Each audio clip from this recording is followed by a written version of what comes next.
Hi hello friends, எல்லோருக்கும் வணக்கம். இன்றைக்கி பார்த்தீங்கன்னா வீட்டில் செம்ம பெண்டுங்க வேலை. இன்றைக்கி என்னன்னு சொன்னால் நீங்களே சிரிப்பீங்க. இதை பாருங்கள், இந்த மொத்த துணியும் நான் தான் துவைச்சேன். இதை பாருங்கள், இது துவைச்சதுலாம் பார்த்தீங்கன்னா முன்னேற்றும் துணி நான் தான் துவைச்சேன். சரியா? இதை பாருங்கள் ஃப்ரெண்ட்ஸ், எல்லாம் வாஷிங் மிஷினில் நான் தான் துவைச்சேன். இப்போ துணியெல்லாம் பாருங்கள், ரொம்ப கஷ்டப்பட்டு துவைச்சேன். இது பாருங்கள், என் பையன் பார்த்தீங்கன்னா கொஞ்சம் ஒரு பக்கெட் அங்கேருந்து கீழேருந்து எத்துன்னு வாடா கூட எத்துன்னு வர மாட்டேங்கிறான். ரொம்ப சத்தாயிக்கிறான். என்னத்த பண்ணுறது? இந்த துணியெல்லாம் பாருங்கள், நான் தான் துவைச்சேன். இந்த ஜட்டி, இந்த பேண்ட்டு எல்லாம் இந்த பாருங்கள், இது நைட்டி கூட நான் தான் துவைச்சேன். இது எல்லாம் தெரியுதா? ஏற்கனவே துணி இங்கே பாருங்கள் துவைச்சிக்கிது. இந்த துணியை நான் தான் துவைச்சேன். காலையில் வேலைக்கு போகிறேன்னா வேலையை முடிச்சுட்டு வீட்டுக்கு வந்தால் இந்த வேலையை வைக்கிறாங்க. என்னத்தை பண்ணுறது? ஒரு ஆண் மகன் பார்த்தீங்கன்னா சுதந்திரமாக ஒரு நாள் இருக்க முடியல.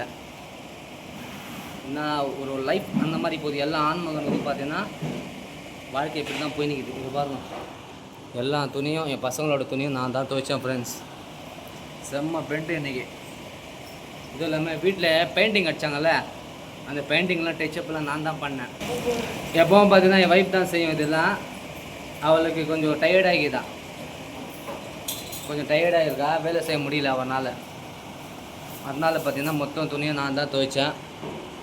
கை காலெல்லாம் ரொம்ப வலிக்குது பாருங்கள், கையெல்லாம் ரொம்ப வலிக்குது, ரொம்ப டயர்ட்னஸாக இருக்குது எனக்கு. என்ன பண்ணுறது? ஷோபா, நேற்று கல்யாண நாள் இல்லை, அதனால இவ்வளோ ட்ரெஸ்ஸு. நேற்று மட்டும் நான் 3 ட்ரெஸ்ஸு கழட்டினேன். காலையில் ஒன்று, மத்தியானம் ஒன்று, மறுபடியும் சாயங்காலம் ஒன்று, 3 ட்ரெஸ்ஸு போட்டது ஒரு நாளில். இது பாருங்கள், காமிக்கிறேன் பாருங்கள். இது ஒன்று, பின்னாடி 2 ட்ரெஸ்ஸுக்கு. இது மொத்தம் துணியை நான் தான் துவைச்சேன். இது தெரியுதா? அந்த பொண்ணு இப்போ தான் அந்த துணியெல்லாம் துவைச்சி முடித்தேன். இப்போ வந்து சும்மா சத்தாய்ச்சி நிற்கிது. ஷவா கேட்டால் இவ்வளோ நேரம் உடம்பு டயர்டாகிது, அது இருந்துச்சு சொல்லிச்சு. இப்போ கேட்டால் நான் தான் துவைச்சேன், நான் தான் சொல்லி சும்மா சத்தாய்ச்சி நிற்கிது. இப்போ இது வேறு பெருகணுமா? இது தெரியுதா? இதெல்லாம் நான் தான் பெருகணுமா? So sad. என்னத்த செம்ம பெண்டுங்க இன்றைக்கி. நீங்கள்லாம் வீட்டு வேலைலாம் செய்வீங்களா?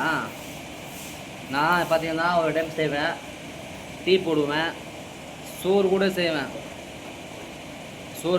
ரசம் செய்வேன். இன்னும் சிக்கன் 65 மசாலா இருக்குதுப்பா, அதெல்லாம் நானே மிக்ஸ் பண்ணி சிக்கன் 65 நானே செய்வேன். சில பல ஐட்டம்ஸ் எல்லாம் நான் கொஞ்சம் கற்று வச்சுக்கிறேன்.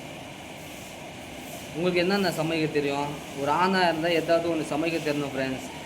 நான் பார்த்தீங்கன்னா வீட்டில் தோசை ஊற்றுவேன், சட்னி செய்வேன், கிரேவியும் செய்வேன், சோறு செய்வேன், அவ்வளோதான். இன்னும் சிக்கன் 65 செய்வேன், ரசம் செய்வேன். ஆனால் சாம்பார்லாம் செய்ய தெரியாது எனக்கு. ஒரு சில வேலையெல்லாம் நான் செய்வேன், வீட்டு வேலைலாம் கொஞ்சம் செய்வேன். ஆனால் டேஸ்ட்டு கொஞ்சம் அவரேஜாக பரவாயில்ல, கொஞ்சமாக இருக்கும், நல்லா தான் இருக்கும். அதனால பார்த்தீங்கன்னா பொம்பளைங்க செய்கிற மாதிரிலாம் செய்ய முடியாது டேஸ்ட்டாக. என்னால் எவ்வளோ வருமோ அவ்வளோ தான் செய்வேன். ஆனால் சிக்கன் 65 சூப்பராக செய்வேன்.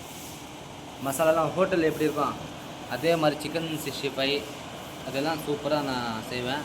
அந்த மசாலாலாம் சூப்பராக ஆட் பண்ணுவேன் நான். எப்படியே இன்றைக்கி ஒரு நாள் போச்சு. நேற்று வெட்டிங் டே. நேற்று எங்கெங்கம்மா போனோம்? நம்ம பார்க்கு போயிருந்தோம். அதுக்கப்புறம் பார்த்தீங்கன்னா டாமினோஸ்க்கு போயிருந்தோம். அங்கே பீஸா ஐஸ்கிரீம்லாம் சாப்பிட்டோம். அதுக்கப்புறம் அங்கேருந்து ஒரு 7:30 மணி ஆச்சு அங்கேருந்து வரத்துக்கு.